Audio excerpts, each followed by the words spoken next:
Champions Cup first semi final, Racing against Saracens, and boy, did that one go down to the wire.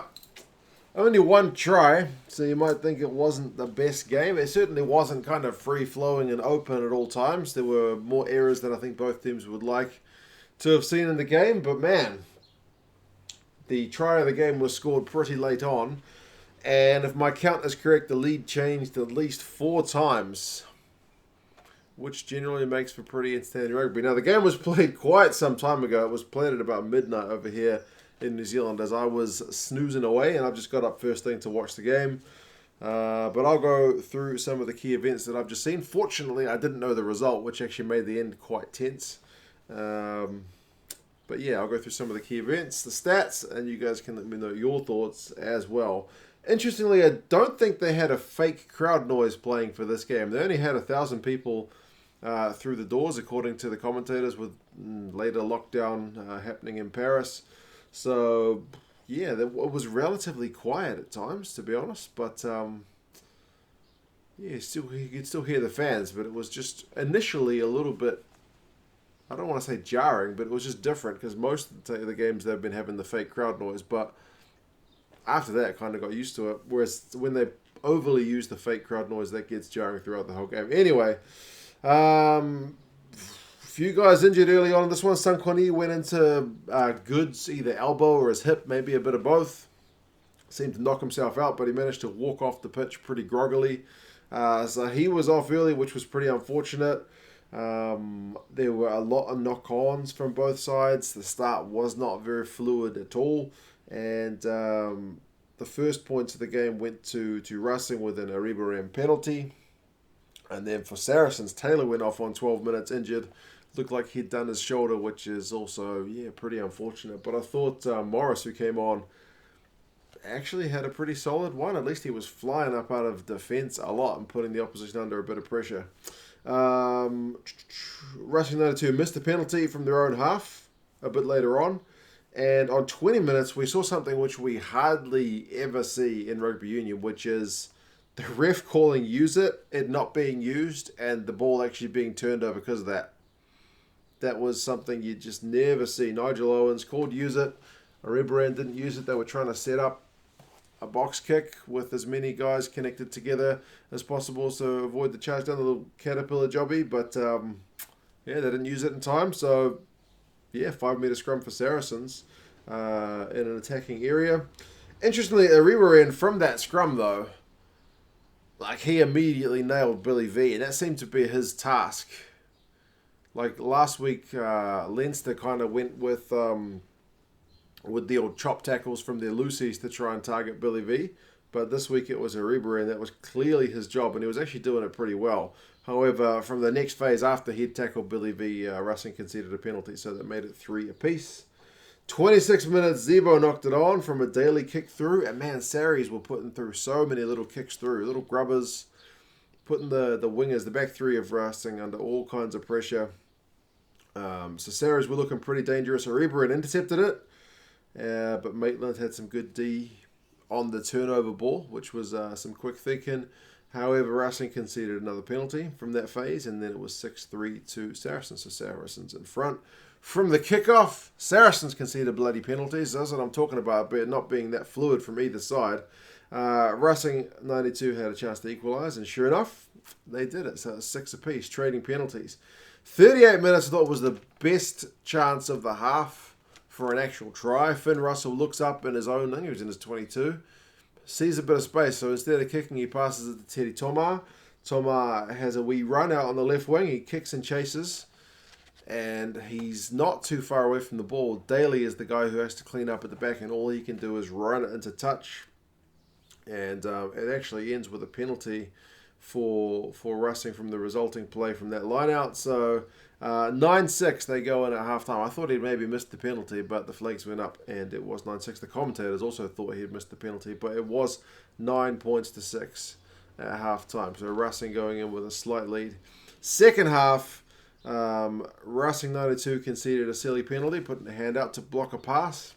Just can't do that. So 9 points apiece. So Saracens kicked that penalty. And to be fair, For all the knock-ons from Rushing 92, you got to feel like a lot of them were caused by that line speed from Saracens, man. They were absolutely flying out of the line, so it's kind of hard to operate when you've got such little time to do anything. 46 minutes, Saracens got a scrum penalty, so they went back in front, making it 12 points to 9. Morris, again, flying up out of defence, leads to a Rushing 92 knock-on. That knock-on leads to a scrum. That scrum leads to a penalty. That penalty makes it 15 points to 9. And 15-9, after like 46 minutes, Saracens are looking pretty good value. I honestly thought they would just keep ticking the scoreboard over and put the game beyond Racing, because Racing's knocking the ball on was just horrendous, man. 55 minutes, that man Morris again, he got a big old line break. Wigglesworth may have been held back in the support running line, but Morris got himself too isolated, so he ended up conceding a penalty for not releasing. And then 57 minutes, this one will look pretty bad given that scoreline, but Lewington, from a kick through, he's got seemingly heaps of time to just regather a ball which is kicked through. He's the first man on it. It's kind of been some turnover ball down Saracens' half, which has been hoofed up the other end of the field. Lewington's chasing it. All he has to do is pick it up and go to the try line. Now, as the commentators alluded to as well, if that had happened, they may have gone back to check if the Saracens guys were onside or not, because they were really pushing up when Racing were on attack down the other end. But he couldn't get a clean regather. He kind of had to fall over onto the ground to pick the ball up, and then by the time he got back up, the defenders were there to stop him. To be honest, I've seen loads of times in games where guys do the one-handed pickup, and it is an ultimate bit of skill, but he didn't get anywhere near it. And I thought Lewington was really good last week especially, but yeah, that one was a bit average. Anyway, it may not have been a try, like I said anyway, but it would have been nice to at least ask the question, especially given that scoreline. So yeah, he couldn't pick up the ball clean. He kind of fumbled over it, and there was a big old opportunity lost. Brad Barrett was out on 64 minutes. He went off for an HIA, didn't come back. And if you consider the fact that Duncan Taylor was already off, not good news for Saracens midfield. 67, Racing, this is where they really start to turn the screws. They get a big period of pressure, eventually get a penalty, so it's 15-12. Racing 92 on 69 had a big old line break from stealing a Saracens line-out ball, and both the line-outs were mostly pretty solid, but that was one of the ones that went astray. The defence held up for Saracens, and Racing 92 knocked it on. So it was a bit of a get-out-of-jail number one. But then from the resulting scrum, Racing 92 managed to turn them around to get the feed. And then from that scrum, Racing 92 knocked it on. So another bit of a get out of jail. 73 minutes from that next resulting scrum, I think it was. Racing 92, one of the props went to his knee, so they conceded a penalty. Saracens ultimately able to get out of jail, hoof the ball down the field and get the line out. So again, at that point, with that scoreline, I'm thinking Saracens should be able to see this one out. However, the game turned on a dime, man. 76 minutes. It's Finn Russell. Who else, man? With a little dinking ball over to Vakatawa, who was calling for it. He was coming at a rate of knots. And him and Russell have also got a bit of a connection because he heard the call. Dinked it over. It's I guess one thing about the rush defence is there's loads of space there. So yeah, Vakatawa takes the ball from that dink over the top. He manages to beat, I think it was Wigglesworth. He offloads to Imhoff. I think, was it to Russell then Imhoff? Either way, Imhoff is the man who goes over for the try. Daly tries to get a last minute ankle tap, but he couldn't get it done. And a bit of a pressure conversion to put it beyond 3, and he gets it. So it's 19-15. Big conversion from Marchino. And that's how she finishes. There's a chance for Saracens to get it from a scrum at the end, but ended up, I think Maitland just got pushed into touch. So no fairy tale finish for Saracens in this one. I think maybe the bench is probably a bit of a factor in this one. Saracens didn't take off their props. They didn't take off Jamie George until, after like 72 minutes.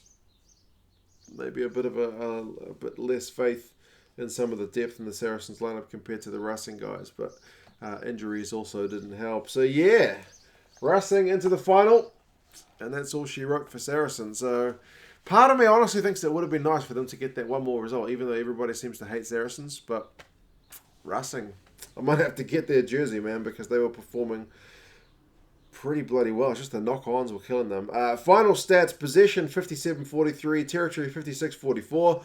Both in Racing's favour. Run meters 380 to 239 in Racing's favour. Clean breaks 5-2 for Racing. Defenders beaten 20-10 to Racing.